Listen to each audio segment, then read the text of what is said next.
Boston cream pie is the best. Let's go.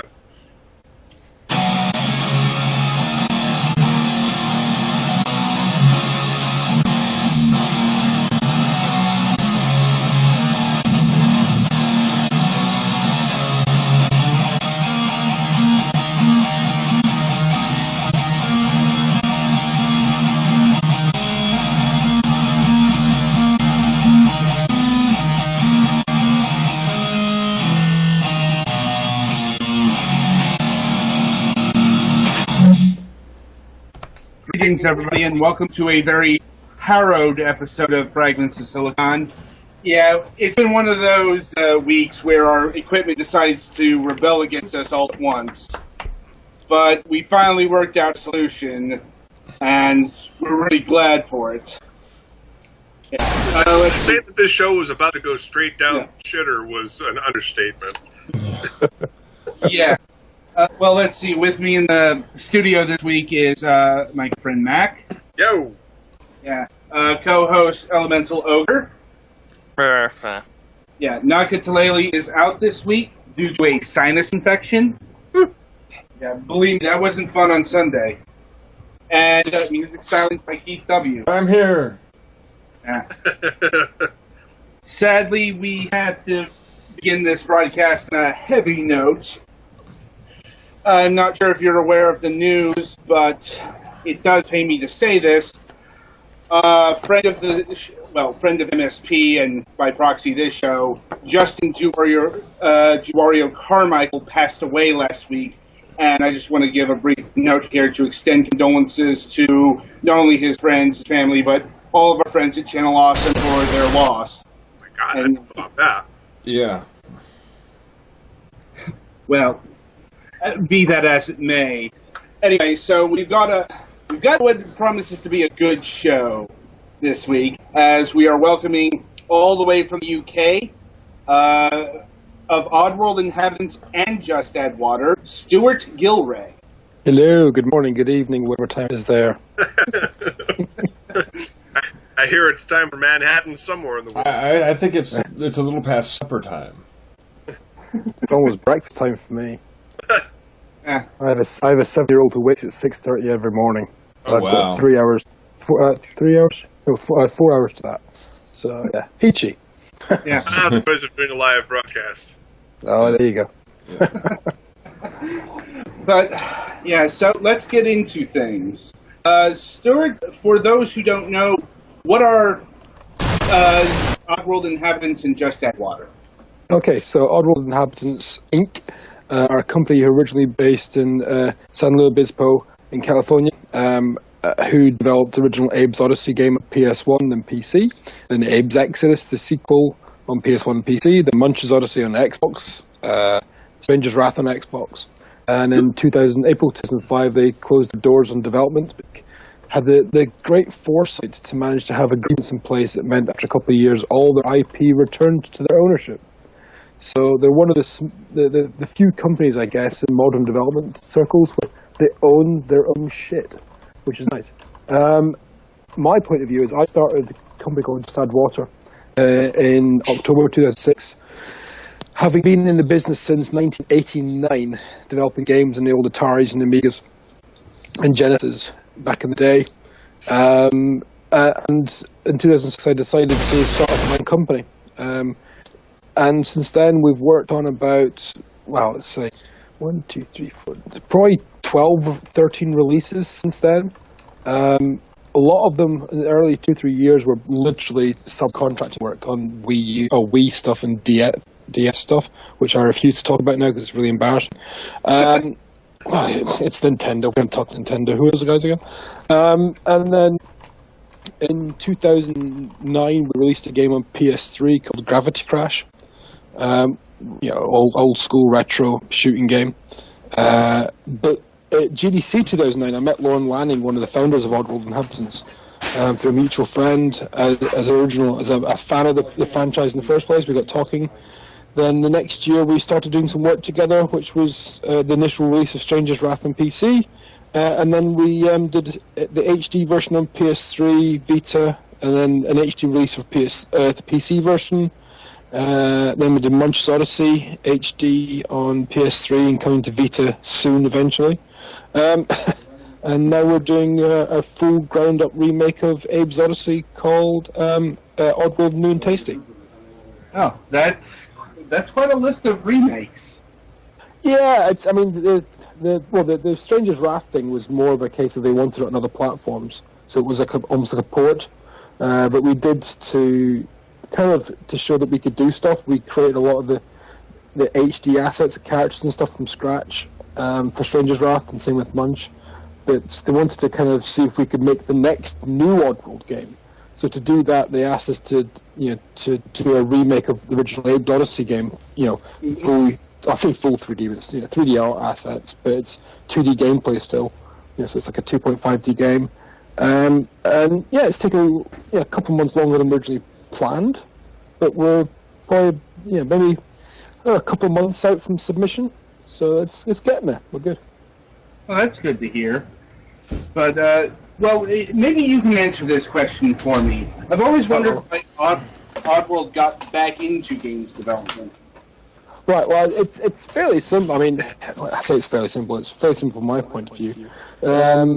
It started because, I guess to understand how they got back in is why did they get out? And they got out in 2005 because, if you all remember, the industry back in 2005, it was really crazy corporate. And if you weren't spending $25 to $50 billion making a game, you were nobody.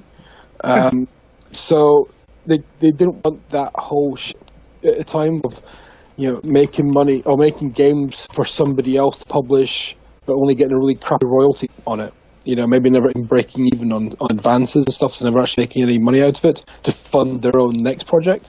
So they shut down development and just kept the company itself ticking over with a two-man board of directors of it. And then in 2008, Gabe Newell approached them to release the original Abe's Odyssey and Abe's Exodus on Steam on PC because it hadn't been done at that point as a digital release. And then because of the digital market now, of course, it doesn't cost $1 million to release a title.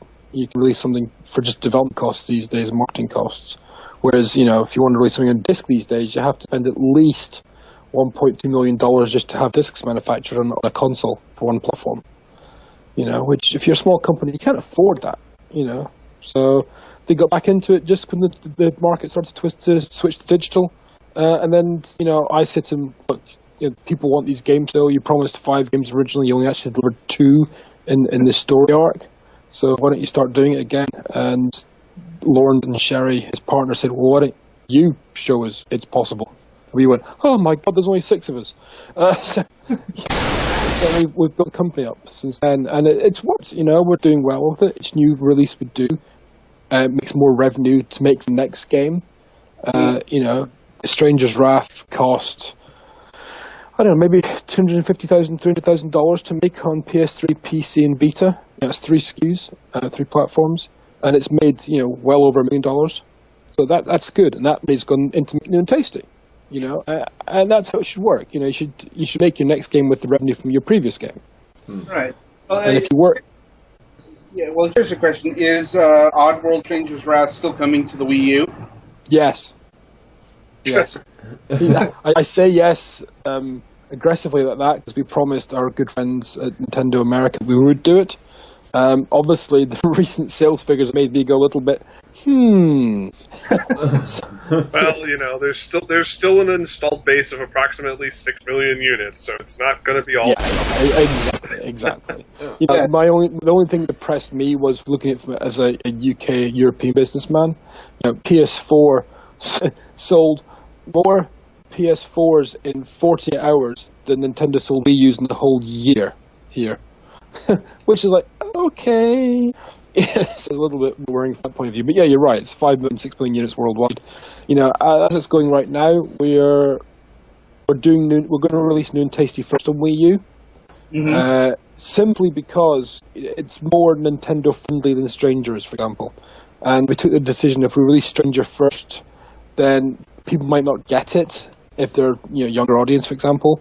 And so when we did release New and Tasty, they might go, oh, I played the previous Oddworld game, it wasn't my cup of tea or whatever, I'm not going to buy New and Tasty. So I kind of decided to go with New and Tasty first on that. and then we'll release Stranger after that. See, Well, you Sorry, got go one up like the EA and Square Enix. Hey, let's release Mass Effect 3 without the other games to a whole new audience. Yeah. And wonder why it didn't sell. Yeah.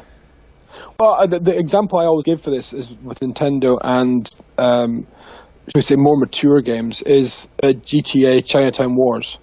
Mm-hmm. When that was originally signed up, Nintendo, I'm led to believe, convinced Rockstar to sell at least 250,000 cartridges in the first month. It ended up selling 90,000 in 3 months. So it didn't do as well as anyone planned, which is why it was onto the other platforms quite quickly. Right. And that's an example. It's like taking let's give GTA to Mario for people. It doesn't work. It's all for all the best wills in the world and wishes in the world. It would sell on any platform, but you've got a brand, a platform which in their top 20 charts, 17 or 18 titles are always published by Nintendo and are always family based. So if you come with an 18 or an R-rated game that you guys have there, it's not going to sell. I think it's bizarre that they're doing this. I've said this for weeks now. They're chasing the wrong skirt. They need to. It makes sense. They need to stick to indie developers, their core developers, and new up-and-comers, because they're not going to compete in this PS4. Yeah, I have to say, even though I firmly believe Nintendo going to be around well beyond Microsoft and perhaps Sony, because they've got so much money in their bank account somewhere, this past 18 months to 2 years haven't done them any favors. And I kind of wonder if they should just bite the bullet and say, screw it, let's become software-based and release on other platforms, Because Nintendo games will sell at anything if people can get Mario. If I could get Mario Galaxy on a PS3 or PS4, I'd be there. Look at Rayman Legends, how that's done recently. Sega did the same thing, and they've almost gone tits up 5 times. Yeah, but Sega are a different breed, Doug. They had Sonic. That was True. it. Yeah. Well, the point is kind of moot right now because Nintendo tonight just reiterated that they're not going third party. They're doubling down on the Wii U. They're doubling down on the gamepad. It's like people who wanted them to go in a different direction in that regard are kind of burnt. For good or for ill. Because I have to say, that I was going to interrupt you there, but the thing I'm going to say is that, amazingly, past week they announced they're doing a smartphone game. Where did that come from? They swore blind a year ago they weren't going to do that, and suddenly, ta-da! They always deny stuff until they announce it. Although I don't think they've actually announced smartphone games. There's something in the UK press on Monday, I think it was, or Tuesday. Well, anyway, there's a lot of wishful thinking going around here. Yeah, it's like anyway. Besides the point, how are you remaking Abe's Odyssey into new and tasty? Well, we obviously, we had full access to all the original source code and assets they had, and maps and all the tools and stuff. So we literally just remade the entire game from a design point of view, but taking into account that some of the puzzles would change because of the nature of the way we've done the game. The original game was flip screen. The new version is scrolling environments. So the screens, they're still kind of there as pseudo screens. We still have the same puzzles contained in the same kind of spaces. The example I like to give is near the start of the game originally, there's a room where if you run onto the room, you wake up a Slig and he tries to chase you down, you leave the room. In the original game, it would reset the puzzle straight away. You'd creep onto the screen and the Slig would be back to sleep again. What we've done with that kind of puzzle to make it work in a 3D scrolling environment is if Abe stands still or crouches down and doesn't move for, I think, 10 seconds, the Slig will go back to sleep and go back to his original position and just start sleeping again. So then you can hold the crouch or the creep button and then continue playing the game. So we've not really changed masses in it. There are 2 modes in the game. There's a classic mode, which plays like the original game does, but still scrolls. Then there's new and tasty mode, which has, control refinements and stuff, and all that kind of things like that, some puzzle tweaks and stuff. And we want people to play both versions of it, to try and get, on a PS4 or on PlayStation to get the platinum trophy.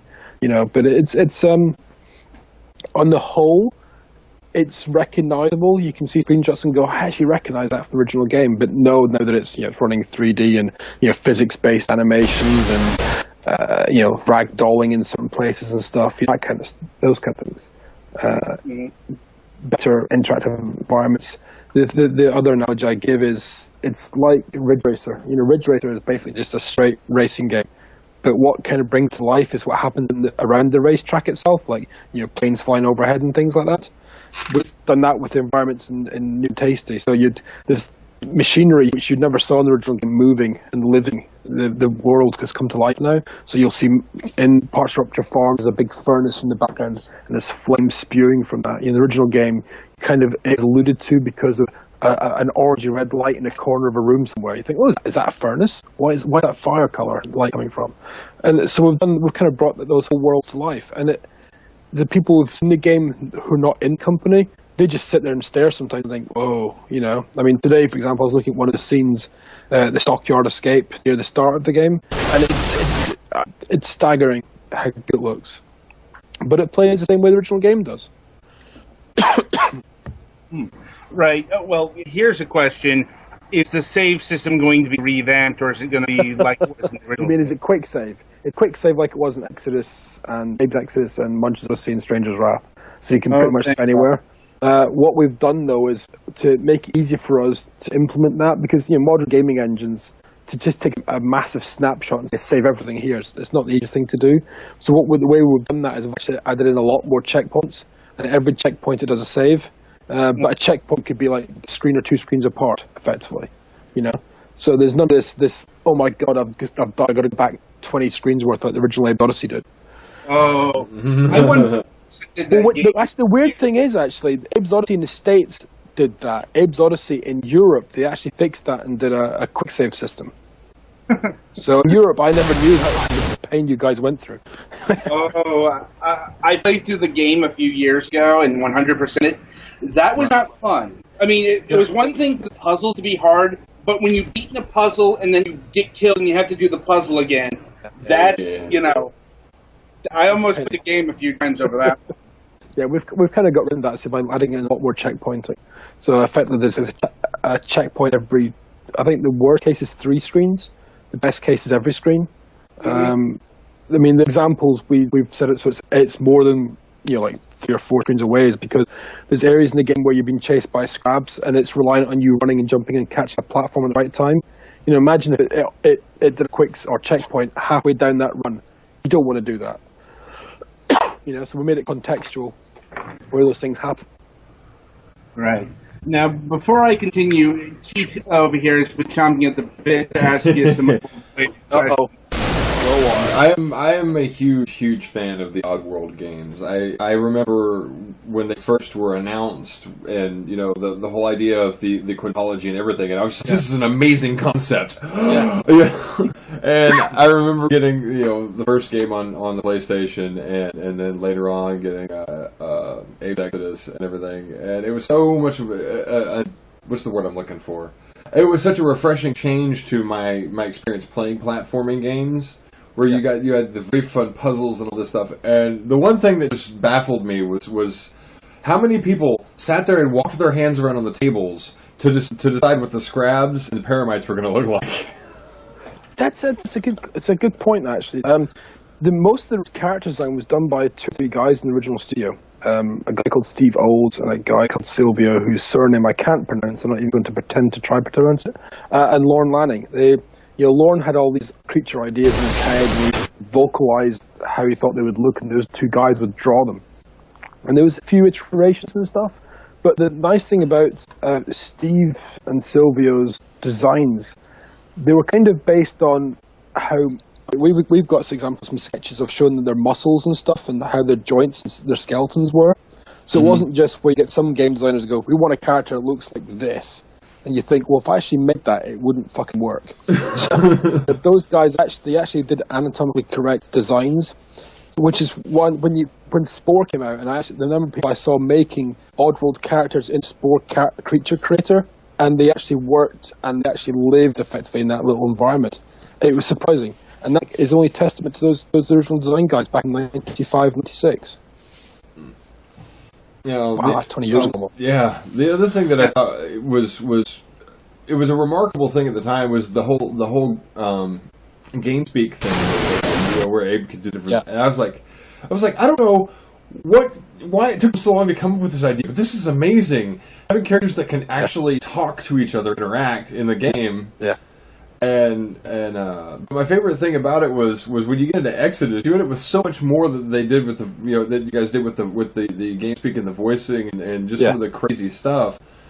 Well, we've gone to town on New and Tasty as well. It's not just a case of the 4 or 5 words like the original game had. The first time in the game Abe says hello, he does just say hello like the original game.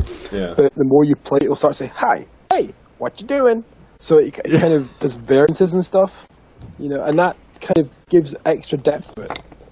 We did fan service by keeping the very first things he says when he speaks to the Mudokons is to keep the original words from the original game. So there's no variances day one, as it were. Yeah. As soon as you got a little way into the game, you start hearing the hi instead of hello. Things. I was going to say, before I pose my next question, I was going to say one of my favorite things that I did for a long time after playing the first game, when I would run Abe into a wall, and he'd hit the wall, fall down, get up, and he'd do the yes, that. And I would actually do that to people, because they were like, I don't know, I'm like, yeah, we had a lot of discussion and debate in the office about that, because, it was in there for so long that we were, running to walls, he was bouncing off, and then someone said, well, in reality, he would run into a wall. And we said, oh, wait, what? No, don't say that. Don't you dare say that. So there was a discussion for a while of, if you ran into a wall from a certain speed or distance, does he not run to it? Does he actually just push against it? So we tweaked it a little bit. So if you actually take 2 steps away from a wall and run towards it, it's too close for him to get some momentum and speed, so he won't bounce off it. Right. But if it's any more than that, he bounces off like he did the original game. Yeah. Now back to the question I was going to go with this, and this is something I read a little bit on this, but I was wondering if you might be able to talk a little bit about it. Was the modification of the Mudokon hand between the game? Because that was a big deal.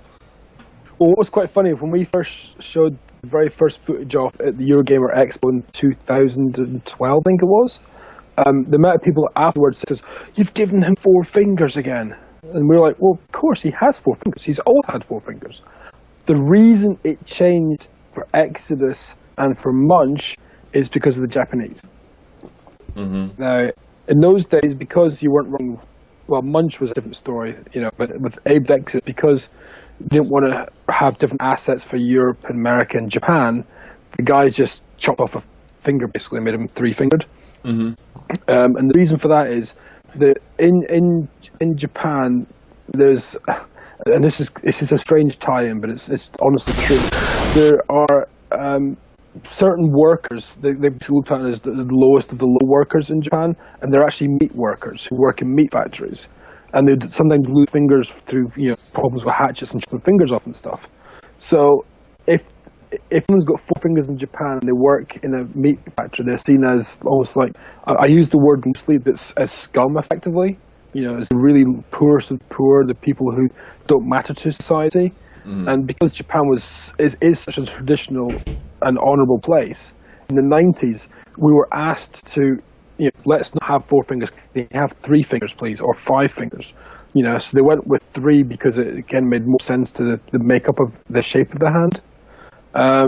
But with New and Tasty, we said, screw it, let's have 4 fingers again. Let me point out the most hilarious thing that occurred to me after I first learned about this. So you solved the problem about a Mudokon working in a meat factory, about the fact that he was having problems, they had problems in Japan because he only had 4 fingers because people get fingers chopped off. You chopped off a finger to fix it. I know. Irony, isn't it? I mean, I personally, because I only started working with the guys in 2009, so, my personal, as a fan beforehand, my personal, the way I thought it was, the way it was done was because of the triads. Because triads in Japan, if you're a bad man, they chop off a finger off. Right. So I thought it was to do with that, and didn't want any connections with Yakuza and stuff. So they basically morphed his paw into a 3-finger paw.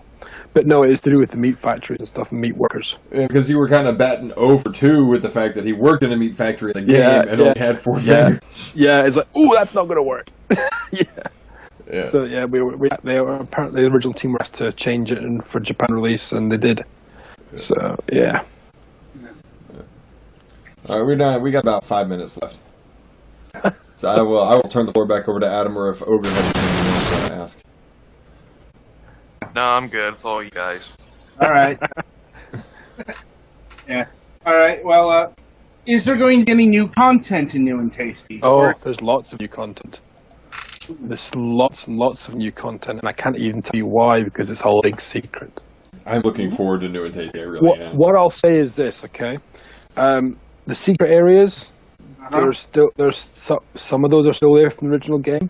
There's some new ones. There's slightly redesigned ones, slightly large ones, slightly different looking environments in those secret areas. We've also got some celebrity voices hidden in the game. Huh. And if you find those, you maybe get a trophy possibly. I don't know. I couldn't possibly comment. And we've kind of, the guys we've got to do celebrity voices are fans of the original game. Okay? They're not just random people we said, you're a celebrity, you play games, you ever heard of Oddworld? And they go, no, what? Okay, this is Mark, you do a voice for us. The guys who've done this are fans of the original and are fans of Oddworld in general. Every single one of them did it for free. For that, we're eternally grateful. So when we start announcing this stuff, I think we're announcing this stuff in February, maybe. There'll be a few people who just go, oh, shock horror, a couple of surprises there. Out of the voices, I know there's one that maybe most North Americans won't know. He's quite known here in the UK and parts of Europe.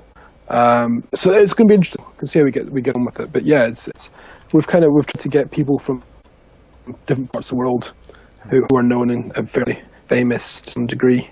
Sci-fi geeks as well. I mean, two of them are really well known, and one of them is stupidly well known in the games industry. But we'll get there. I know it's not Nolan North for anybody else. I tried though; he refused to talk to me. Says, damn. Oh, yeah, Nolan North. And the few other secrets. There's a lot of there's one major change which we're leaving to the fuck you moment you start playing the game. And that's what everyone's saying to us when the game starts. Fuck you, why did you do that to us? But yeah, it's a good one. You'll enjoy it. Oh, it's not Nolan North, it's Steve Bloom. There you go. That's him. Yeah, there you go.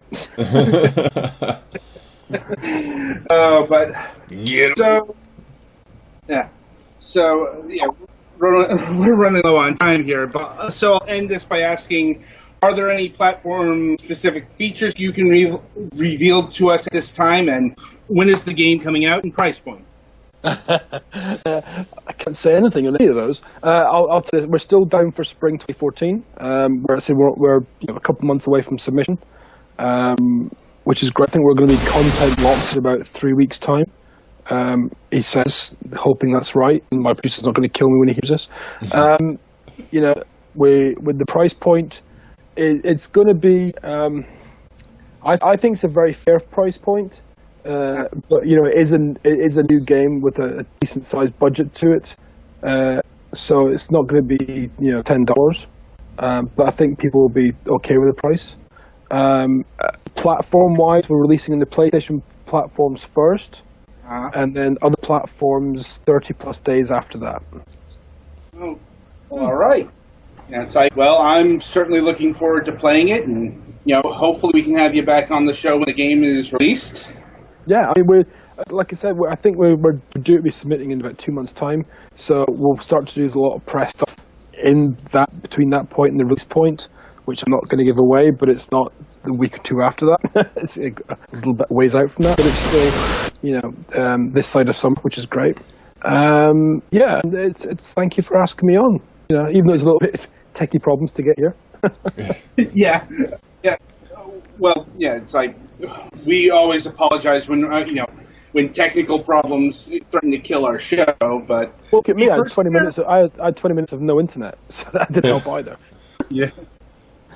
Yeah. So anyway, I want to give a big thank you to Stewart Gilray here for not only appearing on our show, but overcoming various technical hurdles to do this interview, and certainly looking forward to New and Tasty, and Anyway, stay tuned for our topic of discussion, which is going to be Steam Early Access. Pete, give us a dirge.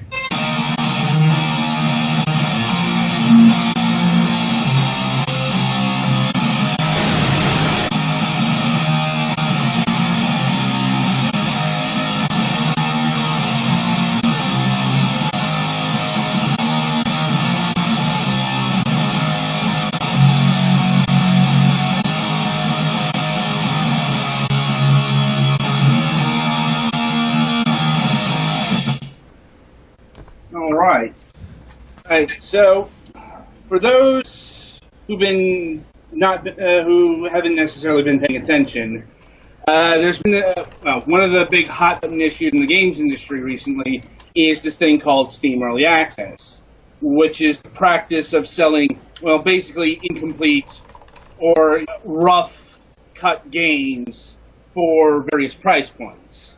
Right. Yeah. Right. So I can hear a tinge of something in Mac's voice when he did that. right. So, I don't play anything on Steam, so I'm not sure how much I have to say. well, it's something that it can't be ignored because developers are making a lot of money on early access now. Like DayZ, Rust, I think they've each sold 1 million copies each at least. Yeah. It's like, and anyway, it all goes back to Minecraft. We have Minecraft to thank for this particular business model. Minecraft? Because Minecraft, in case people have forgotten, when it was in alpha state, you could buy it, you could play it. I think Stewart has something he'd like to add to the conversation before he rushes off to sleep. Yeah. We're actually talking about early access currently in the office about stuff. And, one point of view in the office is it helps to, if you're approaching into development and you're thinking, shit, the money's running out a little bit, you haven't got any money for marketing and stuff, doing early access and selling a few units helps to build up the coffer again so you can do some extra marketing for your product. But in turn, early access is marketing for your product. I personally, though, am of the mind that it's not like I don't want our fans to play the game when it's not finished, but I don't want the fans to play the game when it's not finished because it's not the full picture I want to release as a product. We have a design which says this is the product we want to release. To release it before that's in the state it should be in, and we wanted to release it in, I would be A, embarrassed, B, I would feel guilty for taking people's money of an unfinished product. And C, it just doesn't sit well with me. I've seen a few games recently. I was amazed that Rust has done as well as it has because I watched some of the video on YouTube from the early access, and I was just like, I would want my fucking money back. Seriously, I'd play PC game best time, but I was just like, really? People are paying for this? I know on Minecraft, again, early access, but at least you could build things with it. And it looked like it's fairly functional and decent. Rust just looked like a pile of crap. And I apologize to anyone listening who thinks I'm talking about my ass, but that's just my opinion, No, Rust looks like a pile of ass because it's in alpha, beta state. Yes. It's really rough. I would say it looks better than some of the other games, like 7 Days to Die. Yeah. That's the scary part. Rust isn't even the worst of it. No. But, yeah. The other thing as well, I think early access works very well for multiplayer games. Mm-hmm. I think if you're making a game which is just story-led and single-player, you shouldn't touch early access at all.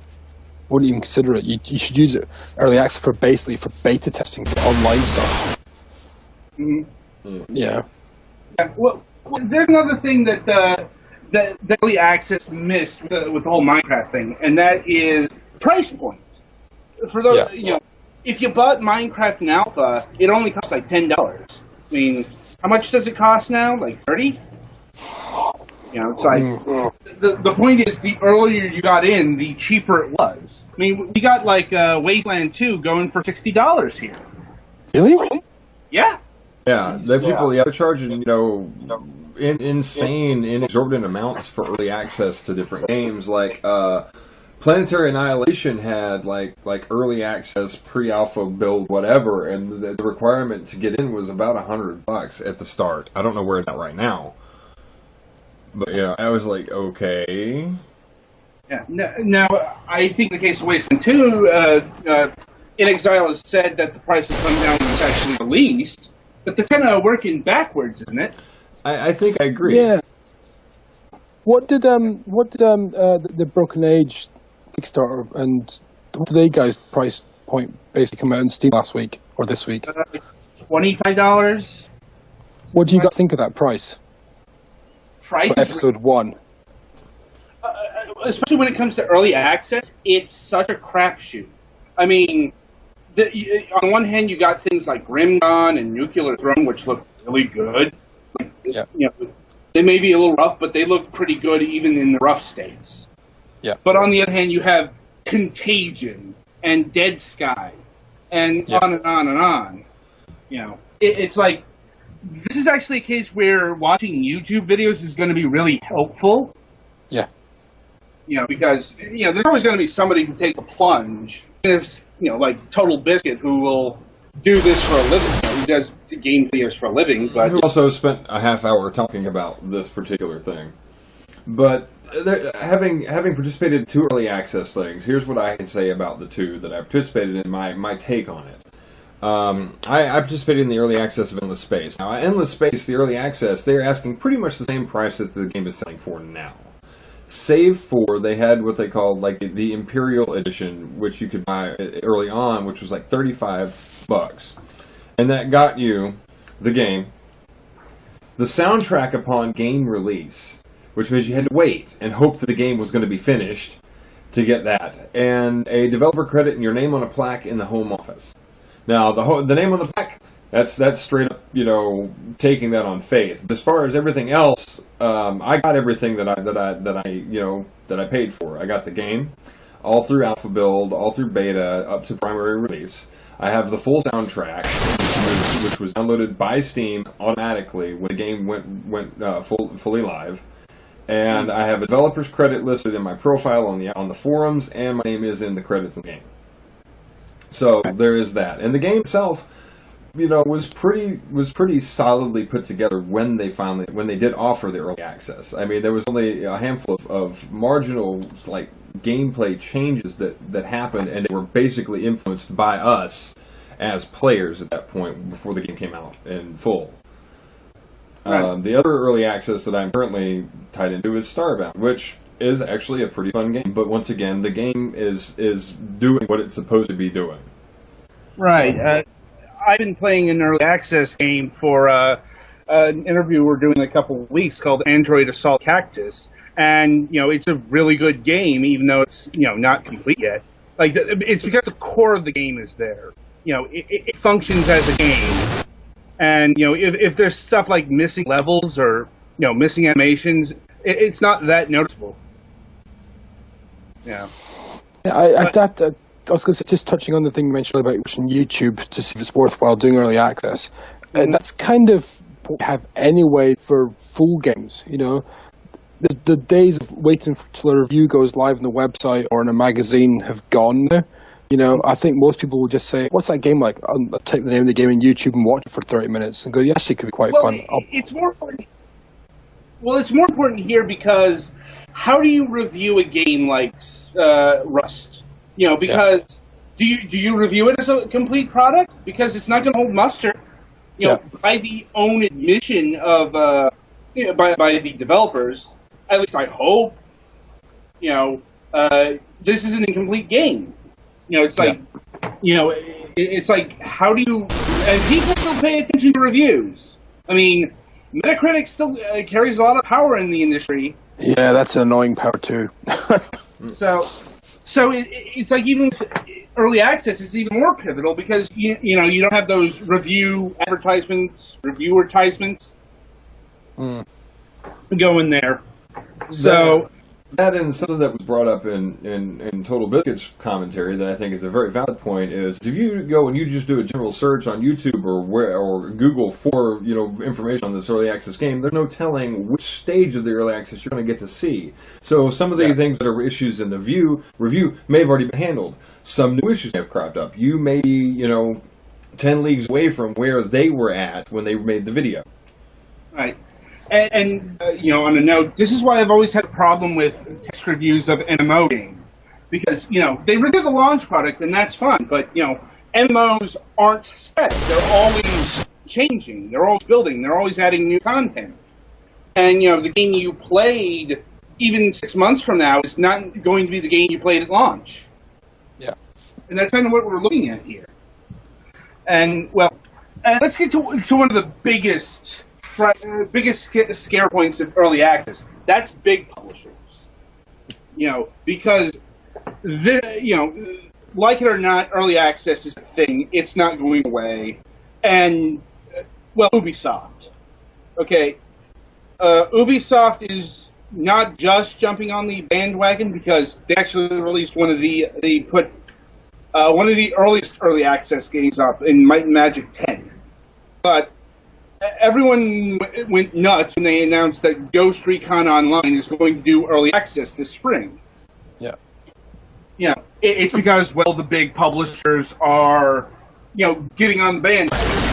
And it's kind of a different set of circumstances between Ubisoft and, say, Face Punch Games. It's like, one development group has a lot of resources, a lot of advertising, a lot of muscle behind it. And the other, is kind of doing this the independent route. Yeah. Now, for something like Ghost Recon Online, I'm actually fine with because it's a multiplayer game. It's a free-to-play multiplayer game, so it's basically an open beta. Yeah. That's what I was getting the point I was getting to earlier. I think when you're doing online testing for a product, no matter who you are, the best way to do the online testing is not a closed beta group, but a wide-scale beta group. And if you're giving away as a free-to-play game anyway, anybody and everybody you can get on the test the stability of the game, the kind of lag issues you might get with the networking code, the server client stuff if it exists, or if it's peer-to-peer, client-to-client stuff. You want to test that in wide if you can do, and not in a local closed system. And traditionally, when you're doing multiplayer games on PC, you don't have the ability to say, I want to test this with 100,000 people. How do I do that? You maybe have 20 or 30 people to do it. And you think, that's great. And you release the game and you go, oh shit, the game's died. That applies to consoles as well. You look back to when Little Big Planet 1 came out, 2 days into the game releasing, all the UGC stuff just failed and the game didn't work at all. They had to rewrite the whole networking code and I think it was 36 hours the guys did it in and did an update for it because they were screwed out because of the number of people playing it, But with early access and that kind of thing, it saves us money, developers, but B, it helps us to understand the play and how people play the games, and that itself helps solve problems of, maybe one designer project would say, well, I think you should be doing it this way, and so no, we should be doing it that way instead. Well, the best way to do that is user testing, be it closed or wide scale, and if you're doing it wide scale in a multiplayer game, it's helping the developers and make the better game. So say if 250,000 people played a game in early access, and the changes that came out of that from feedback, that can make it suddenly sell or be downloaded 3, 4, 5 million times, and go from there. It's got lots of positives, but as I said, to me, it's the positives are limited to online gaming based products and not anything like story based or the new Double Fine game. It's Broken Age. You wouldn't be able to do that as early access, I would have thought personally.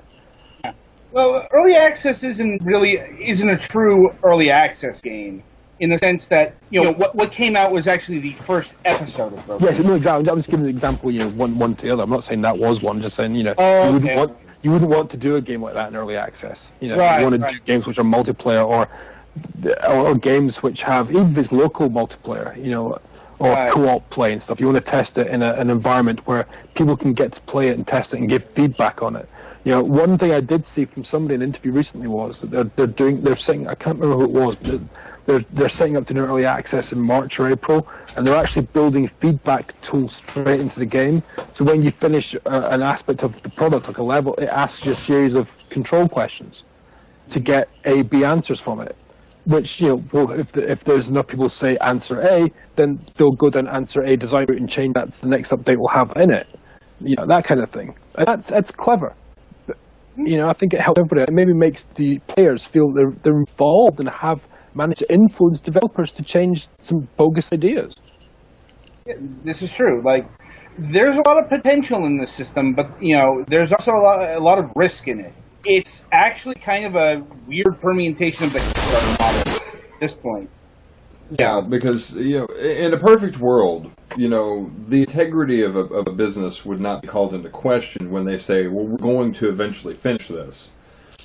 But you do run into this issue now, and I've wondered about this, even Starbound being the current victim, because they've said now they're done with player wipes. They just did the last big update, and no more crazy, wipe the planets, wipe the players, and you could start over.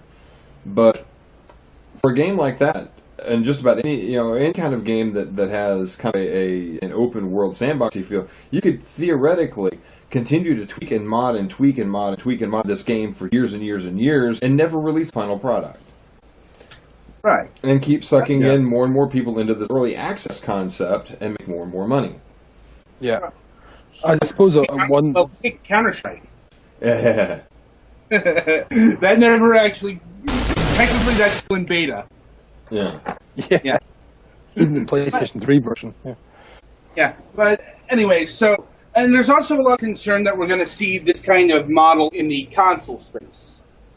Or we've already seen it in the console space. We have kind of already. Like I said earlier, I don't really play PC games, but I do keep an eye on it as a businessman. I've got to keep an eye on what we do with our products on PC. But, as a player myself, I do stick to console. And there have been a couple of games that have done it. Uncharted, they've originally released a multiplayer beta on PS3 a couple of years ago, 3 years ago, whatever it was, and they did that for that very reason of, making sure their servers could handle the load, and it didn't at first, the update within a day with a couple of fixes on it, which improved things, Yeah. I'd much rather they did that than released a game and a million people went, it's broken, I want my money back, SimCity Online. Oh, don't even go there. Yeah, it's like... Well, this is more about like missing features, or hell, Battlefield 4. That's the example I keep hearing cited. Battlefield 4 is in an early access game. EA considered that to be feature complete and ready for retail. It wasn't, and they're getting a lot. Well, I think, from my understanding, it was feature complete. It was just broken to shit. Right. And they're getting into a lot of trouble with that because one of the things you have to do with the early access is make it clear that this is an incomplete product. Yeah. Because you really can't get away with selling an incomplete product. Yeah. Somebody's going to discover this, and people are going to get pissed. Also, another thing with early access is, the devs do have to communicate what's going on, because in Cube World, that people cite as kind of a failure of early access. That was that kind of Minecraft MMO thing. Yeah. It's like, and the devs went dark for a long time, although I think they recently popped up. The big problem was nobody knew what was going on. And when you got people who back money for this product, and you don't communicate what's going on, well, people think you took the money and run, or whatever. And it's not necessarily the case because, a lot of these groups are small developers. They might not necessarily have the manpower. But it's also, it's not good to leave people in the dark. No. A couple of last things I was going to mention about early access and things in general for this sort of stuff. Go ahead. That, you look at products like Star Citizen, okay? Chris and the guy started that off not on Kickstarter, then did a Kickstarter, then it ended. And since the Kickstarter ended, they've still made another $20 million. Yeah. And they've kind of pushed back some of their dates. By pushing back the dates, they've injected more stuff into it. And I actually know Chris. I met him over lunch at E3 this year, and the stuff they're doing with that is insanely clever the way they're doing it. But imagine if they'd gone to like an early access thing, as Steam early access without the funding behind it. If someone gave you, hey, here's your first early access, give us $20, you can have a room there. It wouldn't have gone down so well.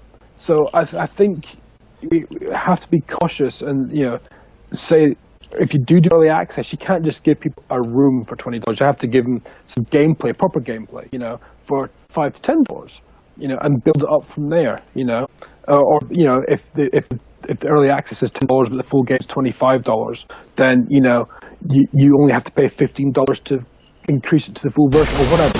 And there has to be on the business side, there has to be careful thinking on how it's done. And that kind of goes again to my own personal belief on multiplayer games on consoles and games in general console. Who's sick and tired of spending $60 on a retail disc on 360 or PS4, whatever, PS3, whatever, and maybe not wanting to play the multiplayer aspect of a game? Maybe play the single player, but the single player lasts for 6 hours. I would personally do feel completely pissed off if I spent $10 per hour for 6 hours of entertainment. Yeah. But I only want to have really value-wise $25 to $30 for what was in that package. So a few of us in the UK have talked about this recently. We're trying to get other people to talk about it in the States now. When you buy a $60 game, you don't actually pay $60 for it. You pay $40 for it, okay? And if you want to play it online, you then buy your online access for $10 or $15 or $20 to get access to the online aspect. So that way, the people who want to play it online can do. You can then exchange the game back to a retailer and they sell it on, but you'd still have to pay the extra $20 to get the online bit. The amount of sales you've seen on Call of Duty last year, they were saying that they sold something like 6.4 million units, 2012, 6.4 million units of Call of Duty on PS3 and Xbox 360. But when they looked at the stats, only 2.4 million people played the online side of it for the first 6 months. And they went up after that. But they still made their fixed amount of money. So they basically had, 3 to 4 million people playing the game single player only at the cost of $60. Personally, as an indie, I don't think that's fair. And that kind of goes to the early access thing as well, of why don't they offer the multiplayer aspects through early access stuff as an add-on to a single-player closed product? Right, and it's not why like make it all in one? It's not like we don't have the technology present in consoles and PC to do that.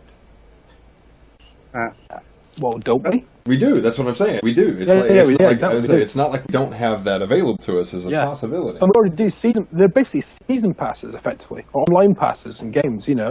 So some games you're paying $60, they're paying another $10 to play online for updates. So why? Well, who knows what the console space is going to do about that? But unfortunately, we've run out of time for this topic. Sorry, I've dragged it off. It's fine. It's quite all right. Yeah, it's quite all right. We love it when guests join in on the conversation. But anyway, and we can talk about this in the post show if we want to. But anyway, so next week we'll be welcoming Jules Watson of Renegade Kid to the show. They are a developer of, their most recent game was Mutant Mudds for the 3DS, Windows, PlayStation, and Wii U. And currently they are making Moon Chronicles for the 3DS. It is a remake of their first-person shooter made on the DS 5 years ago, and they're going episodic with it. It's a really interesting game for the 3DS. And they're also making a platformer for the 3DS called Treasure Knots. And let's see, we are also not having a Friday show this week. Due to various members being engaged that day. But anyway, so on behalf of the rest of the crew here, I'd once again like to thank Stewart for joining us this Wednesday and, sticking with us through our technical problems. Yeah, it's like I'll send you a link to the episode once it gets uploaded to our main site. Yeah, and just send me a tweet about it, and I'll retweet and stuff and things like that. So. Yeah, that's no problem. That's no problem. Yeah, it's like, but and well, as the audience, it's like hopefully you listen to this, and thanks to our usual live crew for jumping with us through 2 different chat rooms. All right, it's like, all right, well, see you next week. All right. I thought you were going to give us your outro, Mac. The fucking music.